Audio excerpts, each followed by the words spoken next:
here to study God's Word. We're in chapter 11. You should have your outline there. In chapter 11, real short outline. Remind me when it's 7:15. That's when I have to wrap it up, 7:15. I have a class to go to if I leave here. So, 7:15 close out because I can make it to class. Amen? Amen. So always remember. Okay, so let's go to chapter 11. Go there, so chapter 11 is outline. Very familiar passage, scripture. Some of us read this before. Let's see. Chapter 11.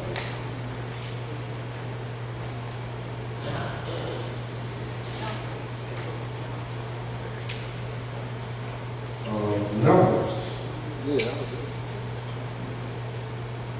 Okay, but first let us bow our heads for word. Heavenly Father, we thank you once again for being in your presence. Thank you for your children here today who are with us tonight. Lord, bless them.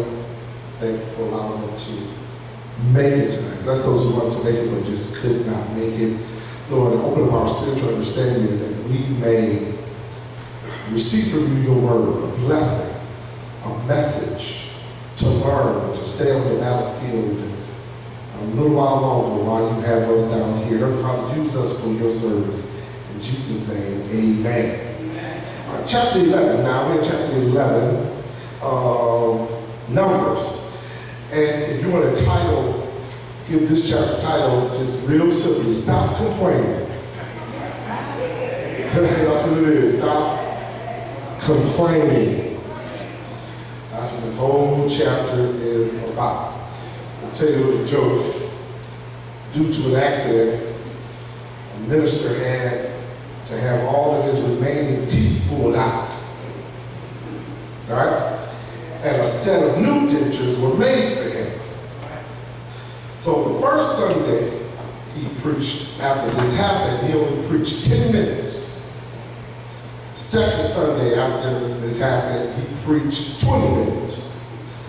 But the third Sunday he preached after this incident, he preached 1 hour and 25 minutes. Well, it did not take long for the congregation to start moaning and groaning about his last sermon being 1 hour and 20 minutes. So one of the church leaders decided to pull the pastor to the side and quietly ask him why he preached so long. And he said, the minister responded and said, on the first Sunday, my gums were so sore that only, they hurt so bad that that's why I only preached 10 minutes. So he says, the second Sunday I preached, my gums felt a little bit better. But after a while, the talking with the new dentures started weighing on my gums again. So I stopped. He said, well, on the third Sunday, I accidentally grabbed my wife's dentures by mistake. And that's why I can't stop talking.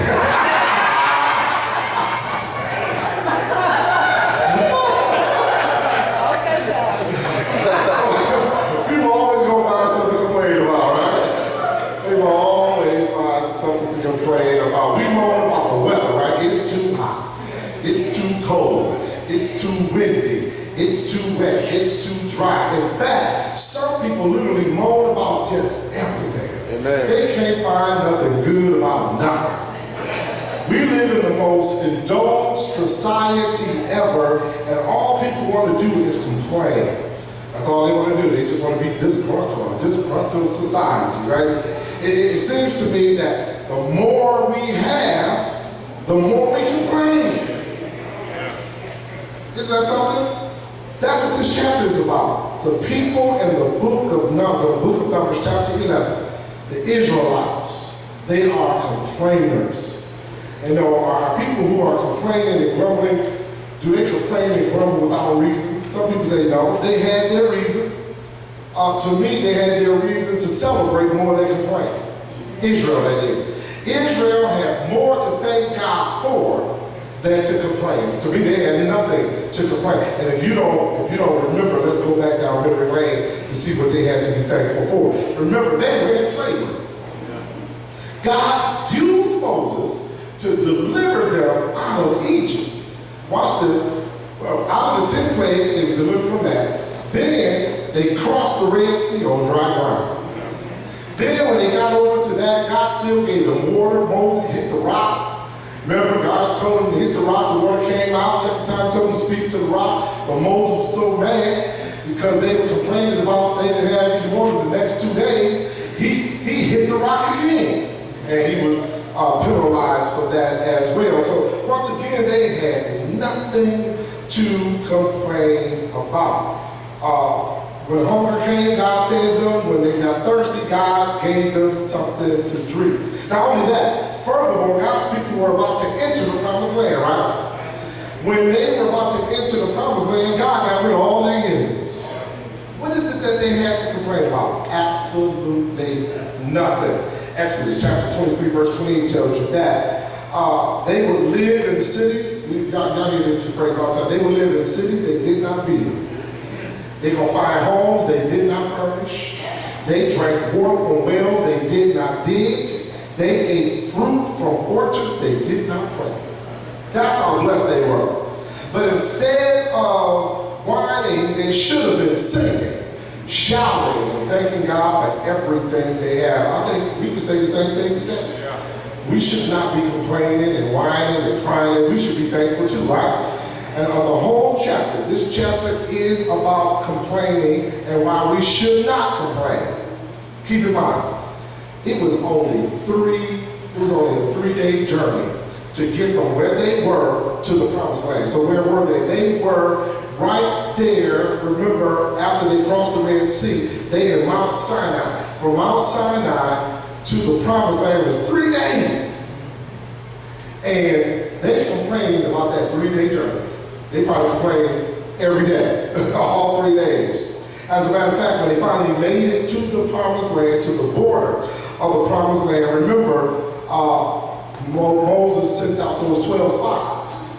And then 10 of them came back with a bad report, and only two came, as Joshua and Caleb, came back with what? A good report. And the Bible says that they were the only two that made it into the promised land that originally came out of Egypt. Now, the kids made it in, those who were 20 years or younger, they made it into the promised land. But anybody that was over 20 years old died in the 40-year journey in the wilderness because God made them. They didn't have to go into the wilderness. God made them go into the wilderness for 40 years until that generation that would not believe, other than Joshua and Caleb, died.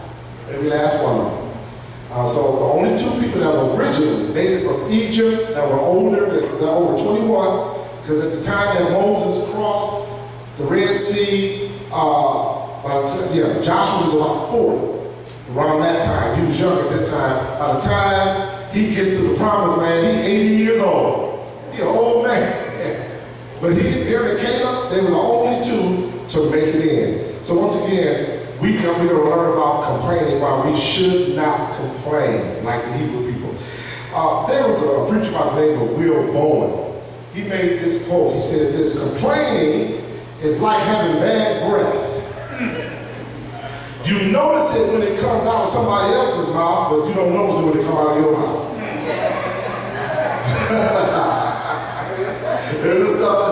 That's what it is. People love to complain about everything else but you don't say nothing bad about them.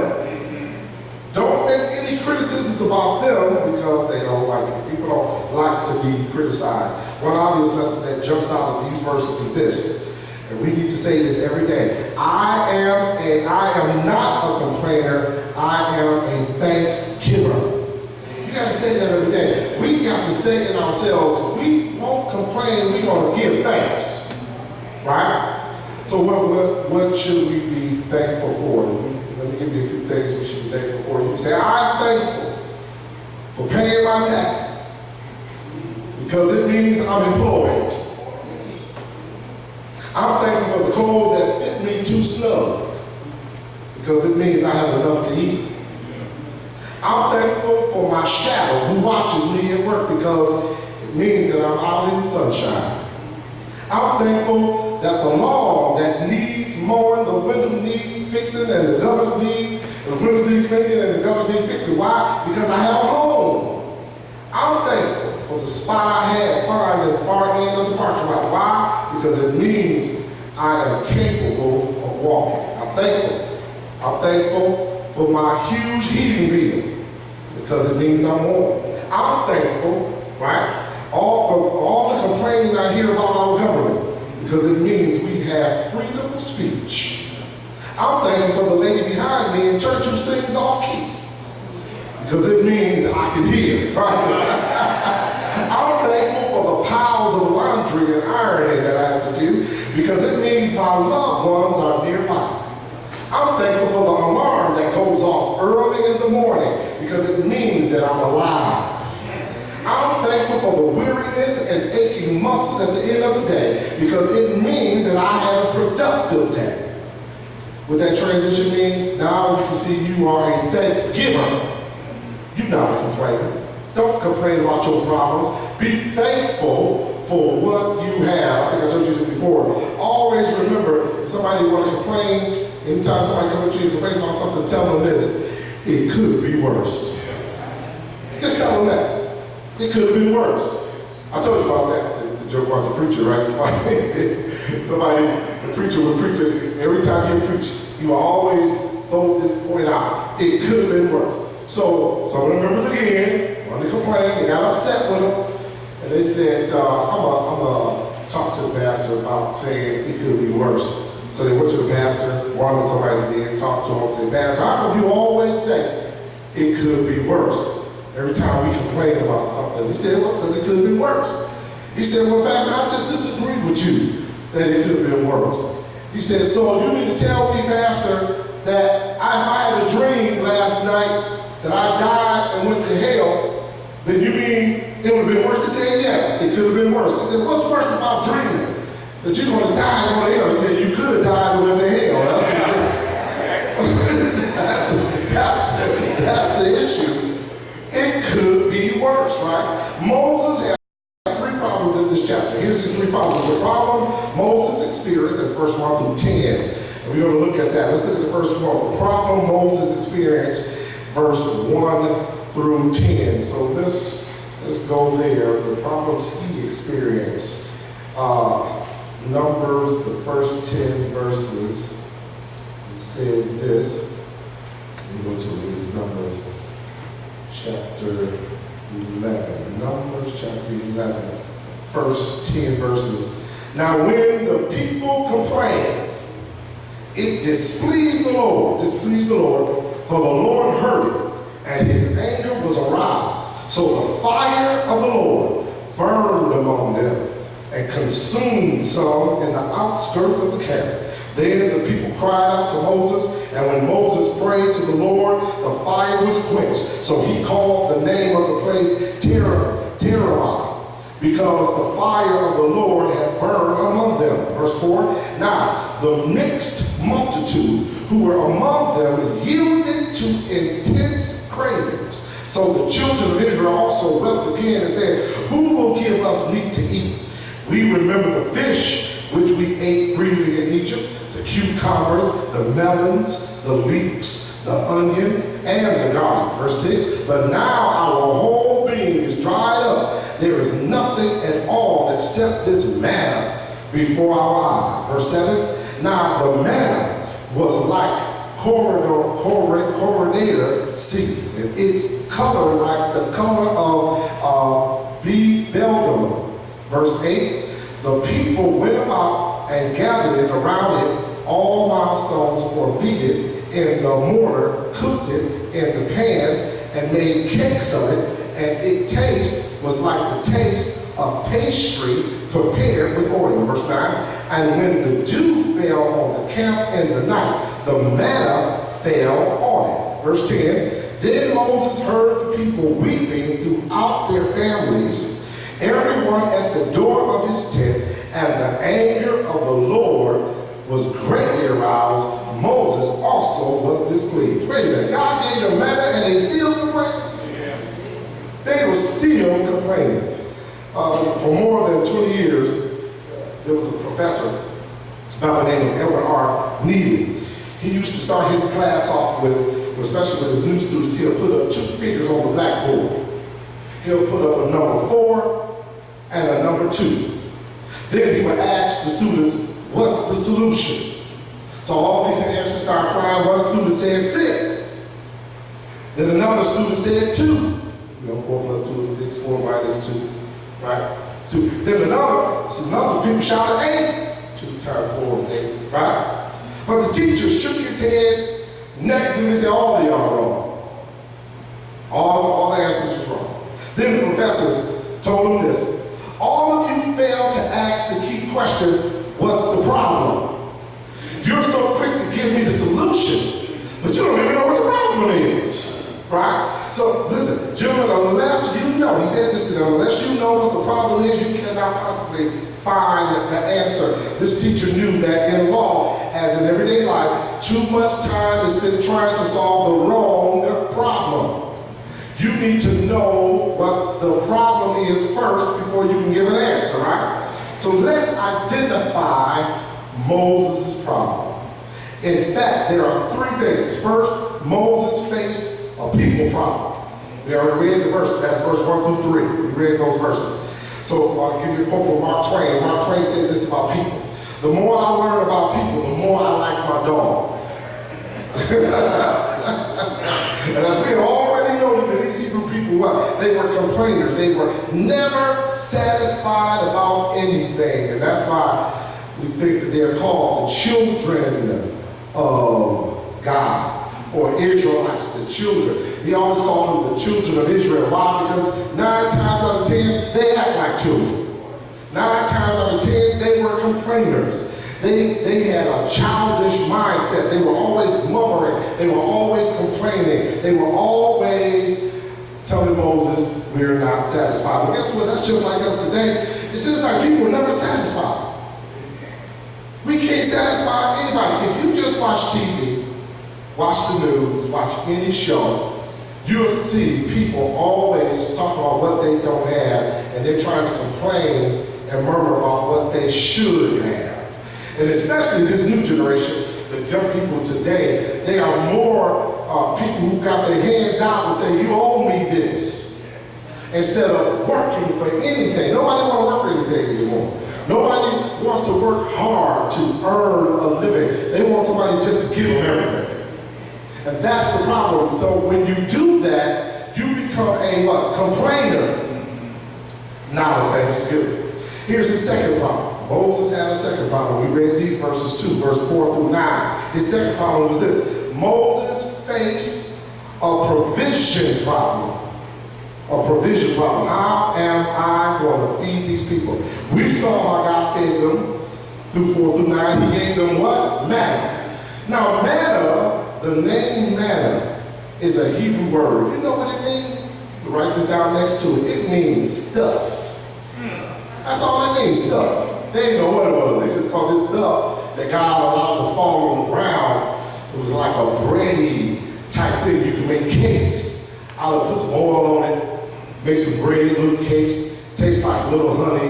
It was a little sweet taste. But we read in verse 10 that after they ate the manna, they started complaining again. Right? Moses was leading, how many people were there? About 2 million. 2 million people through the desert wilderness. 2 million people. That's a lot of mouths to feed. Right? And God does it. God gives them manna. Now when these people first tasted the manna, it was all good.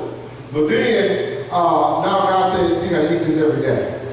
This is what I'm gonna feed you every single day. And it's just like with us, we don't want to eat the same thing every day, do we? And you're gonna get tired of it. You're gonna get tired of eating spaghetti.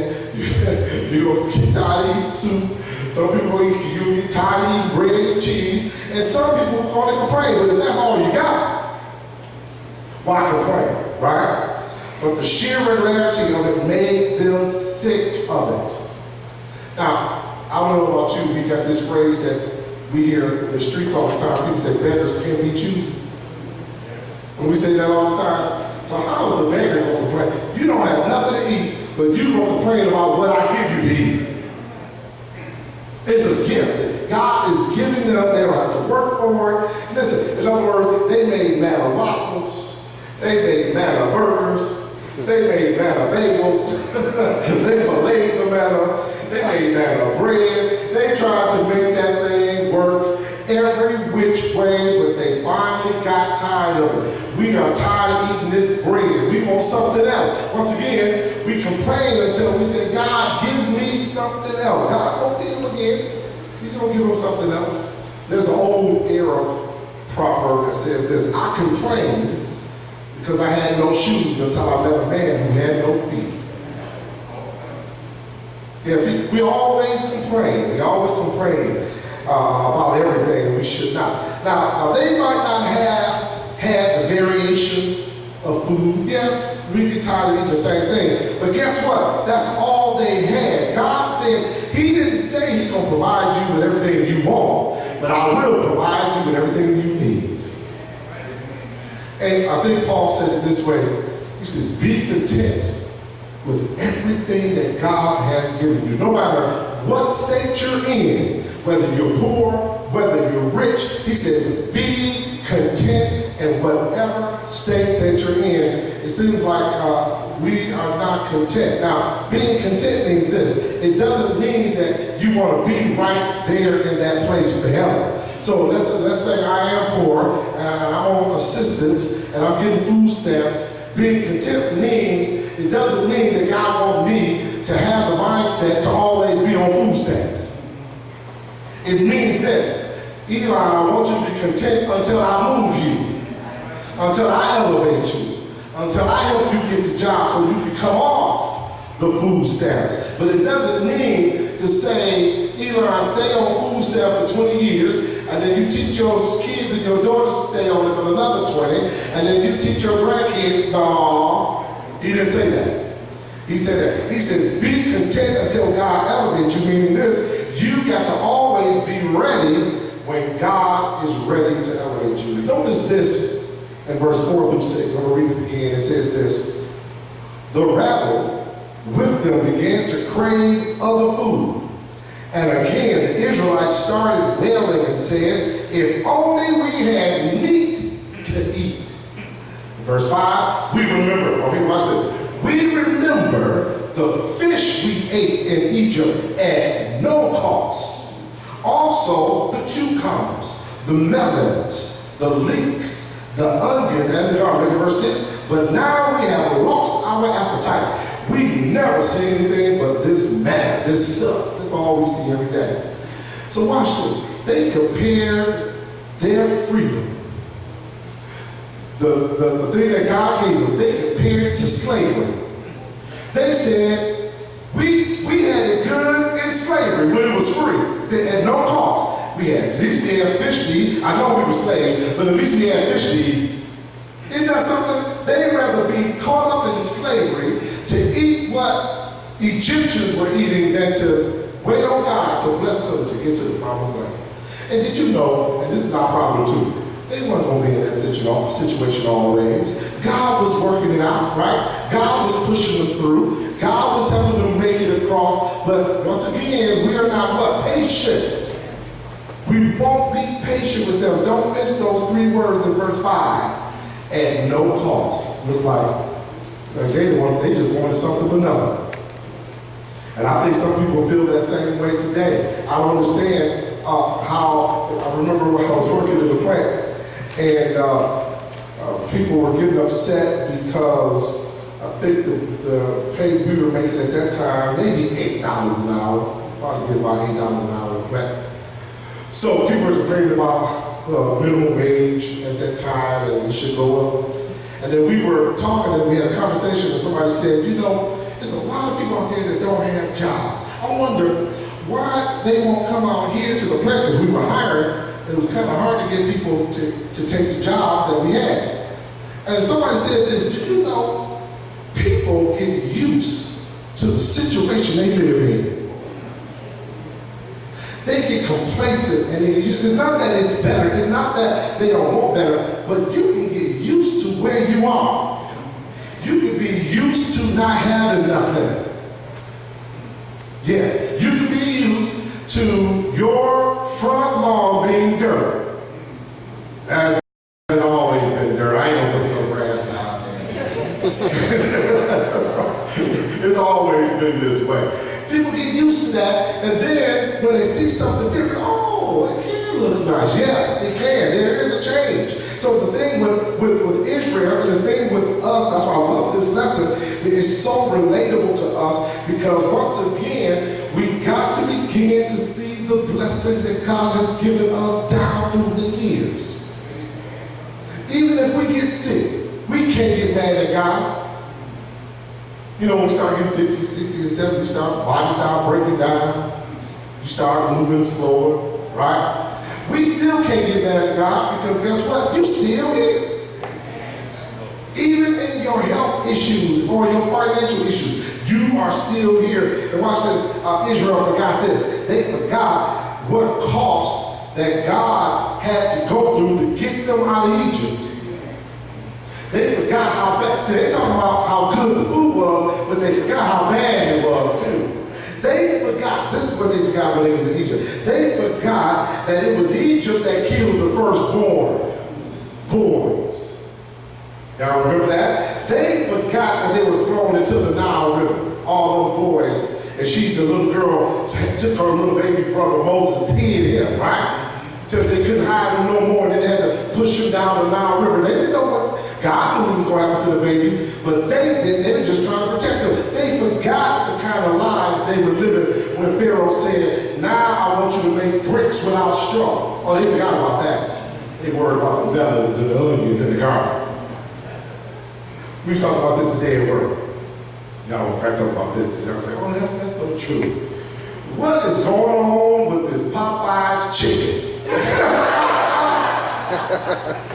You got folks lined around the corner for a chicken sandwich. We can't get y'all to line up like that to vote for nobody. But we can line up for a $4 chicken sandwich that you can make at home. We can't get folks to come line up to go to a job fair, but they'll line up for a $4.99 sandwich. That is amazing to me. It's amazing once again, it's amazing what we put our attention to. It's amazing. Somebody said, you guys saw a meme on Facebook. While you're lining up, you can line up an hour in the morning, waiting on the chicken sandwich, and yet you wouldn't even go to church. Talking about they ain't there too long, but you stand in that chicken line. All day, standing there all day. That's amazing to me. We soon forget how good we have. Once again, our priorities are messed up. Watch this, here's another thing. He says this, the third thing that Moses faced, he faced a personal problem. That was verse 10. Let me read verse 10 again. Moses heard the people of every family wailing at the entrance to their tent of this manner. Remember, the Lord became exceedingly angry, and Moses was troubled. God was mad, and Moses was mad. He said, I can't believe this. God feed them. He let bread fall from heaven. Feed them every morning. All they had to do was gather it up and cook it, right? So Moses he was a gifted leader appointed by God. He was confirmed by his record of setting the people free from slavery. Yet, like all the leaders, Moses struggled to handle criticism. Did you know every leader will be criticized? I don't care who it is. You know, when Obama was in office, the people, I guess we soon forget that. He was there 8 years. Do you think he had eight years free of non-criticism? They talked about him from sun up to sundown. Donald Trump, they're going to talk about him from sun up to sun. Okay, and the next president after him, they're going to talk about them. Every leader is never not to get over criticism. It's going to be part of your life, your open book. Verse 10 tells us this, that every family family in Israel was critical. All of them criticized the man. All of them condemned, oh, Moses, it's you to pray to God and got us this stuff. You need to pray to God and tell him to get us some steak one day or something. You pray. You pray to God. Pray for that. We tired of this stuff we got here. Don't miss that. This is not a few disgruntled people. It's a whole nation. 2 million people complaining. And Moses felt weighed down. He felt beat down. Everybody coming to him. Everybody, could you imagine? Everybody coming here complaining, Moses, why are we eating this stuff each and every day? It was hard and demoralizing to him. I mean, I tell you, he probably didn't get no sleep. Only for someone to come along to find fault. Watch this. It crushes your spirit and it depresses your heart when people complain too much. Did you know that? Especially to the leader. So as a church leader, I can guarantee you every time we have a good idea, somebody gonna complain about it. I don't care what the idea is. I don't care what the project is. I don't care what the program is. Somebody gonna say, I don't like it. Somebody gonna say, it's not gonna work. Somebody say, y'all, watch it, it'll never work. Some people will say, we'll never get that done. Some people are gonna say, we're doing fine without it. Somebody's gonna say, we can't afford it. Somebody's gonna say, we're not ready for it yet. And then somebody's gonna say, it's not my responsibility. See, everybody's gonna be critical about something. So if we were all critical about any project or anything we do in the church, guess what? Won't nothing get done. Nothing. If I complain about the cooking, if I complain, who cooked this chicken? I don't know, I'm gonna find out who. Don't you ever cook no chicken again? Any day in your life. Listen, as sure as eggs are eggs, people are gonna complain about everything. If you made the Kool-Aid for the church picnic, who put too much sugar in the Kool-Aid? I mean, we gonna complain. We gonna complain about every little thing. And guess what? It all falls down on the leaders, though. See, they're not going to complain to each other. They don't complain to the leadership. Criticism is all part of the package. A pastor got a letter in the mail one day. It was one word on this letter. It was called, the word was food. Food. F-O-O-L.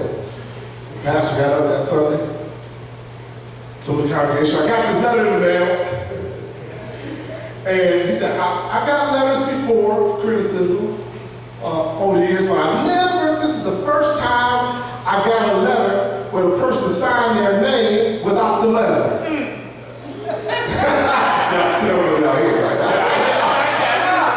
This is the first letter I got, they signed it, food, but they had no letter connected to it. So he didn't take it as a criticism. He said, you the fool for writing a letter, just put food on it. Because you ain't calling me a fool. Watch this. So once again, that criticism is always there. It's always there. Nobody likes to be criticized. Nobody does. If anyone in leadership, they really must expect criticism. I learned that a long time ago. As a leader, you gotta expect it. You cannot put your feelings and put your feelings on your shoulder. You cannot do that. You cannot have any chips on your shoulder as a leader. You gotta let water roll down your back. You can't if I let everything that I hear somebody say negative about me, I wouldn't be standing here today. If I took it to consideration and took it to heart, every negative thing that I heard, somebody said this about you. Okay, they're gonna say this about me. I learned this a long time ago when I was a little boy. It was a church growing up. Our pastor used to say this all the time. He said, listen, don't worry about people talking about you. They're gonna talk about you when you're dead. They're gonna talk about your suit while you're laying in that casket. They're gonna look at that suit. Now, sister, you know I think I got a better suit than that. They gonna talk about, look, the mortuary people could have put a smile on this thing. I mean, they gonna talk about you. Now, what kind of casket is that they got for him? I mean, they gonna talk about everything. So he said, don't worry about people talking. They gonna talk about you when you're alive, and they gonna talk about you when you die. So why worry about what people say? Don't worry about it. Only thing that really matters is what God says, right? That's the only thing that matters. So Moses allowed himself, he allowed himself to get discouraged by these complainers. And he got mad. He was very displeased. He was very broken up about it. Moses, it broke him down. And watch this. What was the problem here? Here's the problem. Moses had allowed problems he faced to become larger than God who can solve them. I don't care what problem you have. Don't ever look at your problems as unsolvable. God can solve any problem, right? God can fix any situation, and that's the problem people have. Which brings me to point number 2. Watch this. The prayer Moses prayed. Moses prayed the prayer. He was so caught up into emotionalism and upset that these people complaining. He said, I got to pray.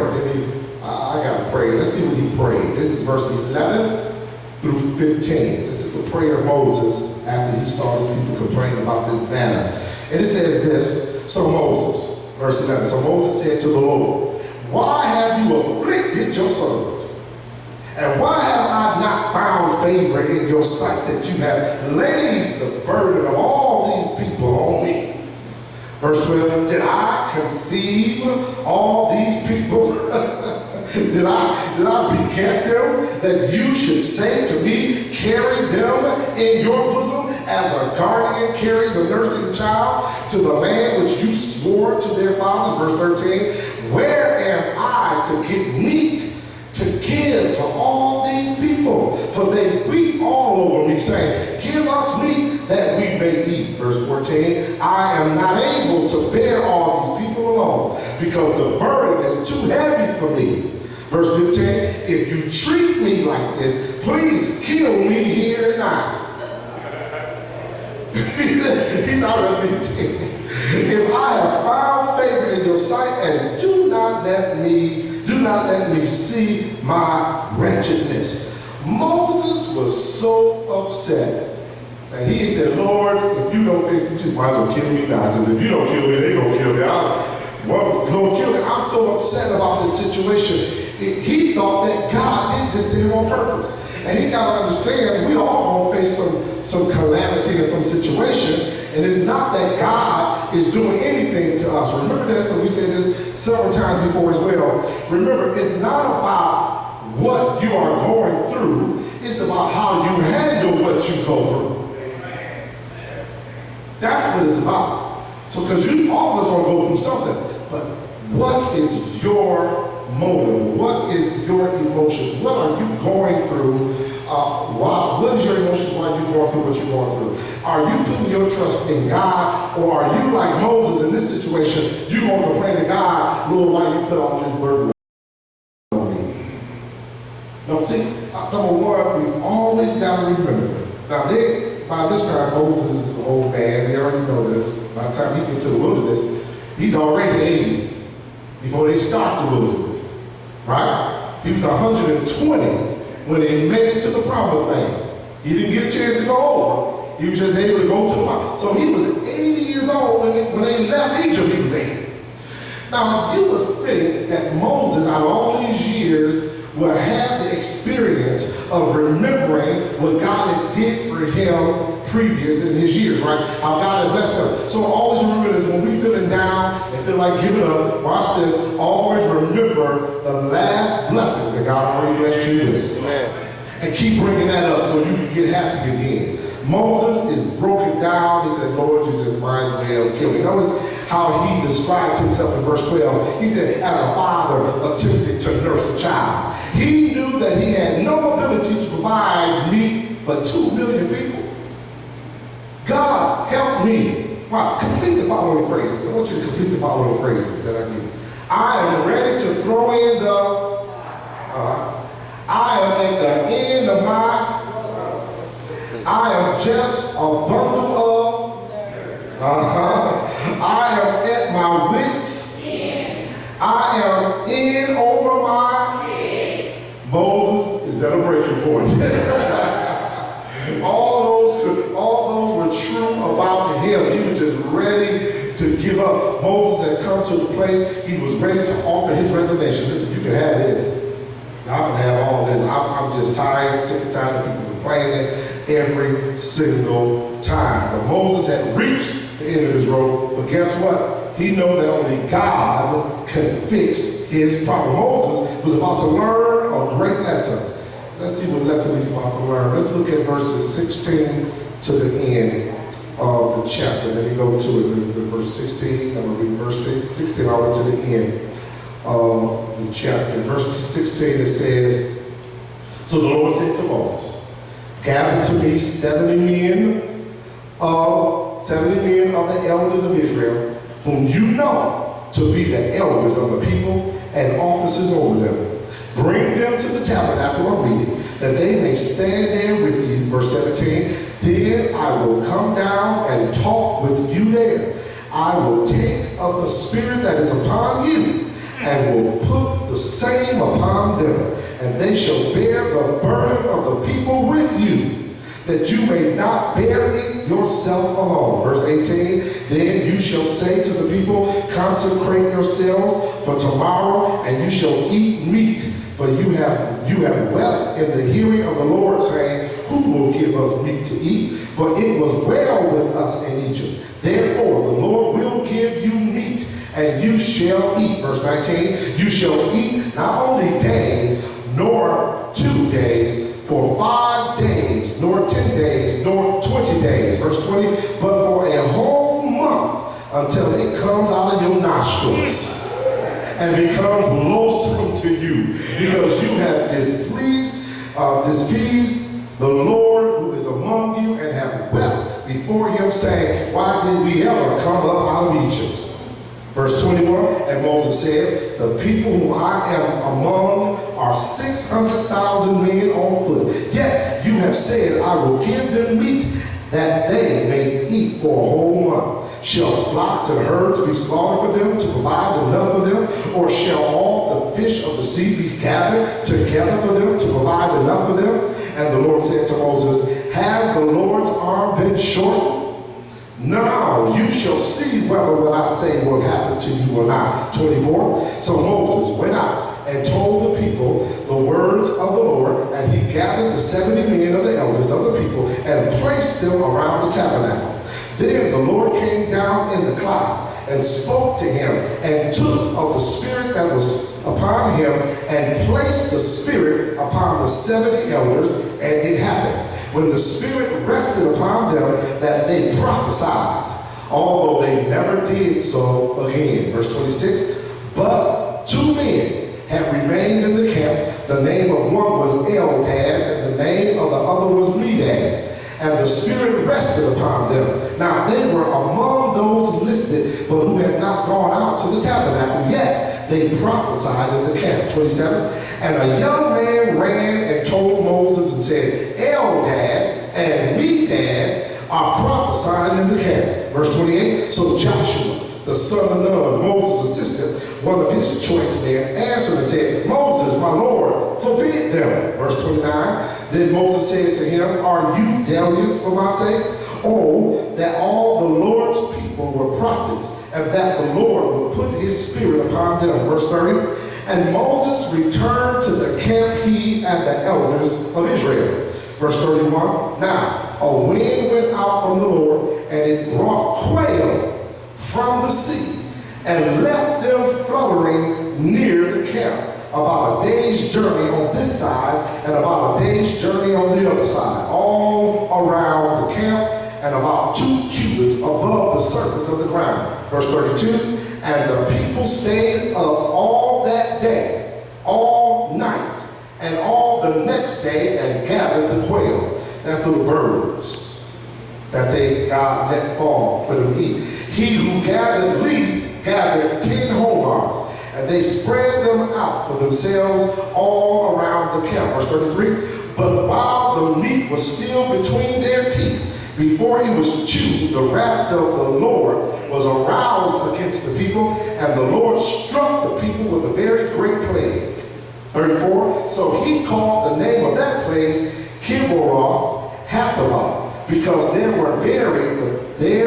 they buried the people who had yielded to craving. Last verse, for Kibroth Hattaavah, and the people moved to Hazeroth and camped at Hazeroth. So God gave them something to eat. Watch this. Oh, gave them something to eat, right? But God had also given them an instruction, only get enough for your family. Guess what they did when they saw the meat fall? They tried to get as much as they could. And listen, little Johnny, you grab some, Mama will grab some, all take it. God had told all of them to go out there and grab it, and God was so mad at them for doing that, that the meat by the next day was rotten. Isn't that something? Well, watch this, we're going to close with this, 7:15, the provision of Moses needed. The way God answered Moses' prayer was in a way Moses had not thought of. Watch this, and here's my last point. Just when you are at your breaking point, God will make a way. The way he made for Moses was, he was beat down, because remember, 2 million people coming to him, complaining with all their problems. God said, pull out 70 men. So who in here don't believe that God has given other leaders in the church rather than just the pastor? The pastor can't do it all by himself. He needed everybody and other leaders to help run this church, because one person, you will run into the ground, right? That's the point. How many organizations do you know where one person is running it all? You can't go to GM, you can't go to Chrysler, you can't go to Ford. They got big presidents and CEOs, but them guys ain't running it by themselves. They got supervisors, under supervisors, under supervisors. So guess what? It takes all of us to make sure that the house of God is running. When you find a church where one person is trying to do everything, you find a dead church. Because when that person died, guess what? That church gonna close up and die too. The church is supposed to go on. So guess what? We're supposed to teach one another how to do everybody's job. It's amazing at my job, we have a small school. We all wear, we say this all the time in our school, we all wear 10 different hats around here. One day you're gonna be the janitor. One day you're gonna have to work in the kitchen and feed the kids for lunch, because the lady called in sick because she had to take her kids to the doctor and they didn't send no replacement. So guess what? You can't say, that's not my job. You gotta go in and feed those sandwiches to those kids. I'll put on some gloves and put on that little cap and go feed those kids if you don't want to do it. And I'm the assistant principal. We cannot think that we're above anything. We got to say, wherever you can use me, Lord, use me. Amen? We're closing. Remember, next week, I want you to read chapter 12 and go a little further. They in the middle of it now. They in the wilderness. So now we got to get them through the wilderness and get them to the promised land. So this is going to take them through all the numbers in Deuteronomy before they get back into the book of Joshua, before they even make it. So we're going to find all these little sermonettes in the wilderness that we can learn from. Amen? Remember, this Sunday, first Sunday, we're baptizing. We have communion. We have Sister Carr, Brother Carr's wedding at 3 o'clock for those who want to come and stay for the wedding. So just remember that as well. Amen? Let's bow our heads. Father, in the name of Jesus, we thank you once again for being in your presence. Thank you for your love, your joy, your peace. Lord, we are thanksgivers. That's what we are. We're going to stop complaining. We thank you for the health that we have. We thank you for the materials that we have, material blessings that we have, the jobs, the clothes, everything we have right now. We're going to give your name the praise for it. We thank you for each and every day, because we know somebody worse off than us. We know somebody don't have what we have. And Lord, you just saw fit by your grace to give us what we have. And by your strength, so we're going to appreciate everything you have given us, and we're not going to complain. Let us teach others not to complain. Heavenly Father, show us how, with our lifestyle, show us how to teach other people not to complain, but see a blessing in everything. A blessing, even in driving a 20-year-old car, a blessing in everything. Lord, we need to see the blessings that you're giving us each and every day as we dismiss from this place. We ask for your protection, Father, as we travel these streets and freeways and highways. And we pray, Father, that according to your will, that when we get home, we'll find everything in order. In Jesus' name, amen. Amen. God bless you.